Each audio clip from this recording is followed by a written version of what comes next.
I am scheduled to go to Pakistan in the middle of this month, and that is for a meeting of the SCO. नमस्कार। 15-16 अक्टूबर को पाकिस्तान की राजधानी इस्लामाबाद में SCO यानी Shanghai cooperation organisation की meeting होने वाली है। एससीओ में भारत भी एक मेंबर है, लिहाजा एक सदस्य होने के नाते इस हेड ऑफ गवर्नमेंट की मीटिंग में भारत भी शामिल होगा। लेकिन भारत के प्रधानमंत्री पीएम मोदी के बदले भारत के विदेश मंत्री एस जयशंकर इस मीटिंग में शामिल होंगे और भारत का प्रतिनिधित्व करेंगे।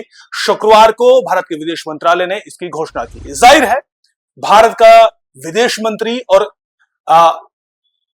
पाकिस्तान जाएगा तो इस पर चर्चा होनी तय है। क्यों, कैसे, क्या इसको अवॉइड करना चाहिए था, क्या जाना जरूरी था, जाएंगे तो क्या होगा, इस पर तमाम तरह के कयास लगने शुरू हो गए हैं। बहरहाल विदेश मंत्रालय का सिर्फ इतना कहना है कि अभी कोई बायलैटरल मीटिंग यानी पाकिस्तान के साथ कोई बायलैटरल मीटिंग तय नहीं है। Let me start with the first question.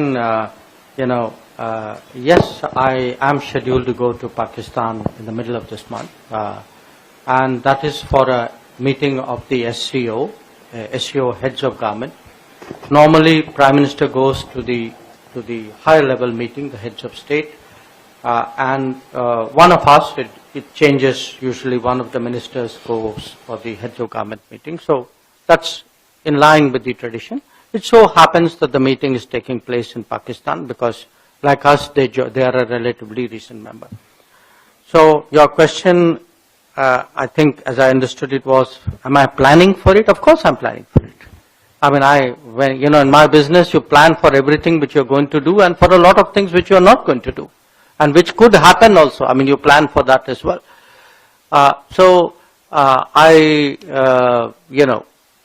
Expect there would be a lot of media interest because the very nature of the relationship is such, and I think we'll deal with it. But I do want to say it will be for a multilateral event. I mean, I'm not going there to discuss India-Pakistan relations. I'm going there to be a good member of the SCO, but since I'm a courteous and civil person, I will behave myself accordingly. So,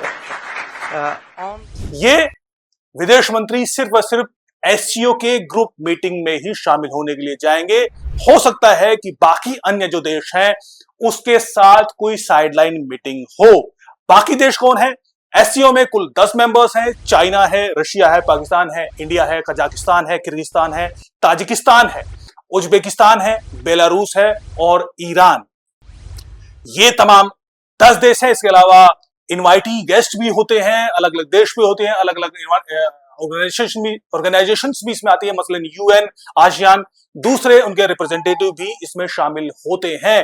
political situation हो या economical situation हो, international security हो, defence हो, mutual understanding in तमाम मसलों को लेकर एक तैयार की जाती है। इन मसलों पर फोकस होता है।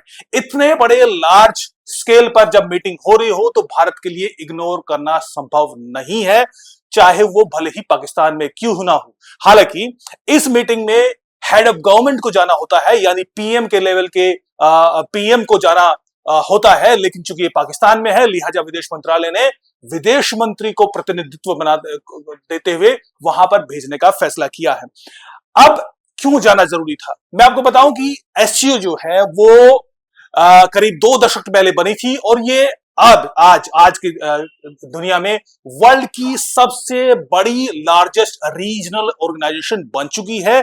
दुनिया का करीब 40% पॉपुलेशन का हिस्सा इस एससीओ की कंट्रीज के अंदर आता है। यूरेशिया के देश इसमें शामिल है, जिसमें यूरेशिया का करीब 80% क्षेत्र इस एससीओ ऑर्गेनाइजेशन के अधिकार क्षेत्र में आता है। वर्ल्ड इकोनॉमी का लगभग 35% जो वेटेज है वो भी इसी एससीओ के अंदर है।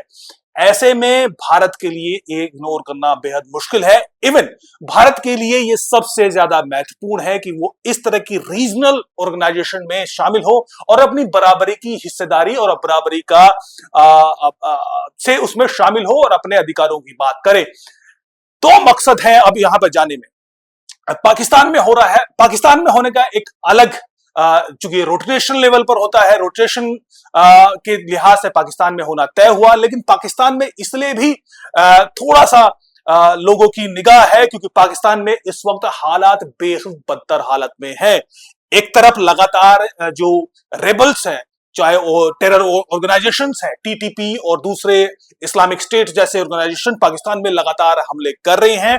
दूसरी तरफ पीटीआई लगातार वो प्रदर्शन कर रही है और पिछले 2 दिनों से पीटीआई ने फिर से, उन्हें पता है पीटीआई, चूंकि इमरान खान जो है पीटीआई के जो अध्यक्ष और पूर्व प्रधानमंत्री है, वो मार्च 2023 से जेल में बंद है। पूरे पाकिस्तान में पीएम जरूर है, लेकिन एक तरीके से वहां पर मार्शल लॉ चल रहा है। ऐसे में पीटीआई ने फिर से 2 दिनों से लगातार पूरे पाकिस्तान में इस्लामाबाद, लाहौर, कराची, रावलपिंडी, तमाम बड़े शहरों में बड़े पैमाने पर प्रदर्शन शुरू कर दिया है। उसको रोकने के लिए तमाम शहरों में जबरदस्त हिंसा हो रही है। पुलिस पीटीआई प्रदर्शनकारियों को पकड़ रही है, लेकिन अभी पीछे हटने को तैयार पीटीआई के कार्यकर्ता नहीं है। ऐसी स्थिति में जब पूरे पाकिस्तान में केओस हो, इतने बड़े लेवल पर मीटिंग होना अपने आप में एक जब पूरी दुनिया की नजर उस पर होगी, तो निश्चित तौर पर पाकिस्तान के लिए उतना आसान नहीं होने वाला। पाकिस्तान का पूरा फोकस किसी तरह इस मीटिंग को कराने में है। जो सिचुएशन पाकिस्तान में बनी हुई है, उसको देखते हुए जो आर्मी है वो पाकिस्तान की सड़कों पर उतार दी गई है। और आज चाहे वो रावलपिंडी हो, कराची हो, इस्लामाबाद हो, लाहौर है, हर एक शहर में आर्मी व्हीकल्स देखे जा रहे हैं। आमतौर पर इस तरह की हालात जो है 1999 में जब मार्शल लॉ लागू हुआ था, दिसंबर 1999 में जब मुशर्रफ ने तख्ता पलट किया था, तब इसी तरह की तस्वीरें देखने को मिली थी। तो कुछ जो एक्सपर्ट्स हैं वो ये भी कयास लगाए जा रहे हैं कि हालत इस कदर बदतर हो सकते हैं कि एससीओ मीटिंग खत्म होते होते पाकिस्तान में फिर से 25 साल बाद मार्शल लॉ लग सकता है। और उसके ये लगे, इसमें पाकिस्तान की हालत किस तरह बदतर है उसको ठीक पूरी दुनिया में इस बात को फैलाया जाए। पीटीआई के प्रदर्शनकारी इसकी पूरी कोशिश कर रहे हैं, क्योंकि उनका एक ही मकसद है कि किसी तरह पाकिस्तान जो इमरान खान है उनको जेल से बाहर निकाला जाए। और उन्होंने इस मौके को सही तरीके से भुनाने की कोशिश की है। केपी के खैबर पख्तूनख्वा में अली अमीन गंडापुर, जो कि पीटीआई के ही सीएम है, वो पूरे लाव लश्कर के साथ इस्लामाबाद में धरना प्रदर्शन कर रहे हैं। दूसरा प्रदर्शन लगातार जारी है, उनको रोकने की कोशिश है। ऐसी स्थिति में जब पाकिस्तान इस तरीके से घिरा हुआ है, इंडिया के लिए बेहतर था कि वो पाकिस्तान में जाए, ना सिर्फ इससे बचे बल्कि पाकिस्तान में जाकर पाकिस्तान की को और ठीक से एक्सपोज करे। वहां पर एक प्लेटफॉर्म होगा, ना सिर्फ जो मेंबर स्टेट्स हैं उनके बीच में पाकिस्तान की कारस्तानियों को लेकर एक्सपोज किया जाए, बल्कि जम्मू कश्मीर को लेकर जो अभी भी वो आतंकवाद को बढ़ावा दे रहा है उसको लेकर भी एक्सपोज किया जाए। बाकायदा पाकिस्तान में रहकर पाकिस्तान के लोकल मीडिया से या फिर इंटरनेशनल मीडिया से किस तरीके से पाकिस्तान को घेरा जाए, ये स्ट्रेटेजी भारत की रहेगी। और विदेश मंत्री एस जयशंकर अपने इस स्टाइल के लिए पहले ही जाने जाते हैं। तो निश्चित तौर पर ये एक बड़ा विन विन सिचुएशन होने वाली है अगले 15 और 16 अक्टूबर के लिए। भारत भले ही इस बात को उठाए ना भी, क्योंकि पाकिस्तान के पर पूरी दुनिया की जब नजर होगी, मीडिया की नजर होगी, तो देखेंगे कि किस तरीके से पाकिस्तान की हालत बदतर है। लगातार टेरर अटैक हो रहे हैं। एक तरफ तो पीटीआई के प्रदर्शनकारी सड़क पर हैं, दूसरी तरफ टेरर अटैक लगातार हो रहे हैं। मैं आपको बताऊं कि पिछले 2 महीनों में पाकिस्तान में अचानक, चाहे वो रेबल्स हो, बलूचिस्तान के रेबल्स हो, या फिर टीटीपी और आईसी इस्लामिक स्टेट के आतंकी, वो लगातार हमले कर रहे हैं। सितंबर में 45 अटैक पाकिस्तान में हुए थे, जिसमें 54 लोग मारे गए थे। इससे पहले अगस्त महीने में 84 अटैक हुए थे, जिसमें सैकड़ों लोग मारे गए थे। मैक्सिमम सिक्योरिटी पर्सनल थे, चाहे वो पुलिस के लोग हों, चाहे वो रेंजर्स हो, चाहे वो आर्मी पर्सनल हो। तो इस तरह के हालात इस वक्त पाकिस्तान के बने हुए हैं। पाकिस्तान भले ही बदतर स्थिति में हो, लेकिन इधर जम्मू कश्मीर में जो अलगाववादी है उन्होंने धीरे धीरे अपनी आवाज को खोलना शुरू किया है। मीरवाइज उमर फारूक, जो पिछले 5 सालों से छिपे हुए थे, बोल नहीं रहे थे, अचानक पिछले 1-2 दिन से वो दिखने शुरू हुए हैं। और 5 साल बाद जब आर्टिकल 370 हटा था, तब से लेकर आज तक उन्होंने सोशल मीडिया पर कोई बयानबाजी नहीं की थी। इस एससीओ के मौके पर उन्होंने एक ट्वीट किया है 5 साल बाद। उन्होंने कहा है कि ये पाकिस्तान और भारत के लिए मौका है कि वो जम्मू कश्मीर की शांति बहाली के लिए काम करे। यानी जो अलगाववादी मीरवाइज उमर फारूक है वो कहीं ना कहीं कश्मीर को इस एससीओ मीटिंग के दौरान बीच में लाने की कोशिश में जुट गए हैं। ये असली कैरेक्टर है अलगाववादियों का, जो बताता है कि पिछले 5 साल में वो डर के मारे या किसी अन्य कारण से छिपे हुए जरूर है, लेकिन उनके सोच में, उनके तरीकों में कोई बदलाव नहीं है। जबरन एससीओ के मंच को में वो कश्मीर को, जम्मू कश्मीर को घुसाने की कोशिश कर रहे हैं और पाकिस्तान को जम्मू कश्मीर के मामले में एक पार्टी बनाने की फिर से कोशिश कर रहे हैं। ये जाहिर है, ये पाकिस्तान के शह पर किया गया बयान है। जाहिर है सिक्योरिटी एजेंसीज को भी और भारत के विदेश मंत्रालय को भी इन सब सवालों को लेकर भी तैयारी करनी चाहिए। निश्चित तौर पर तैयारी हो भी रही होगी।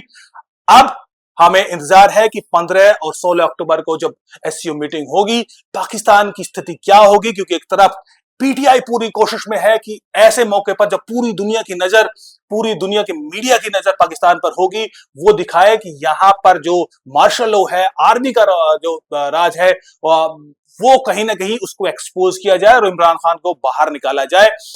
दूसरी तरफ जो रेबल्स हैं, चाहे वो आतंकी संगठन है, तहरीक तालिबान पाकिस्तान या फिर इस्लामिक स्टेट खुरासान, वो भी कोशिश करेंगे कि अटैक बढ़ाए जाएं और जो दूसरे रीजनल समस्याएं हैं वो भी मुंह बाए खड़ी हैं। ऐसे में पाकिस्तान के लिए इतना आसान नहीं होने वाला, जैसे मैंने कहा, लिहाजा उसी को देखते हुए आर्मी सड़क पर उतार दी गई है। जो बॉर्डर पर, जो बैरक्स में जो आर्मी फोर्सेस थी, वो फिलहाल पाकिस्तान के तमाम शहरों में तैनात कर दी गई है। जैसे मैंने कहा कि अगर ऑप्टिक्स की बात की जाए तो ऐसे ऑप्टिक्स जो दिसंबर 1999 में देखे गए थे जब मुशर्रफ ने तख्ता पलट किया था, तो क्या इन तस्वीरों को भी आने वाले मार्शल लॉ से पहले की तस्वीरों के तौर पर देखा जाए? ये आने वाला समय बताएगा। जय हिंद।